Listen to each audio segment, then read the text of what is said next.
अंगणवाडी, अंगणवाडीतील बालके आणि अंगणवाडी सेविका व मदतनीस यांच्यासाठी आताच्या क्षणाची सर्वात मोठी ब्रेकिंग न्यूज आहे.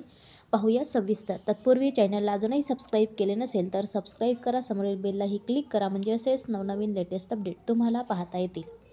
ग्रामीण असो वा शहरातील मागास भाग अंगणवाडी केंद्राकडे बाल सुसंस्कार केंद्र म्हणून पाहण्यात येते. मात्र या केंद्रात येणाऱ्या बालकांवर शिक्षणाचा संस्कार करण्याची जबाबदारी असताना राज्यातील या केंद्राची पार दुर्दशा झाली आहे.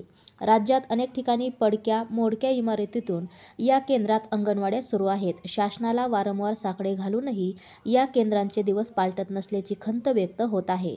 शहरी आणि ग्रामीण भागात या केंद्रांची संख्या दिवसेंदिवस वाढत आहे. सध्या राज्यात 1,12,000 अंगणवाडी केंद्रे आहेत.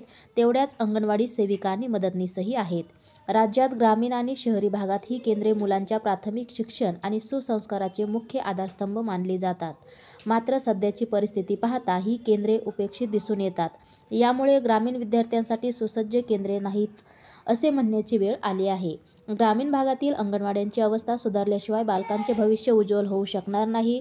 वेळेवर योग्य पावले उचलली गेली नाही तर ग्रामीण विद्यार्थ्यांच्या भवितव्यावर दुष्परिणाम होतील अशी स्थिती असल्याने शासनाने या समस्येकडे गांभीर्याने लक्ष देण्याची मागणी जोर धरत आहे. तर ग्रामीण भागासह शहरातही अंगणवाड्यांचे महत्त्व आहे.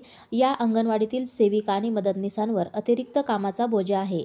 कामाचा बोजा कमी करण्याच्या मागणीसाठी वारंवार आंदोलने करण्यात आली, पण त्यांचा काही उपयोग होत नसल्याचे दिसून आले. आता अंगणवाड्यांच्या अस्तित्वासाठी लढण्याची गरज आहे.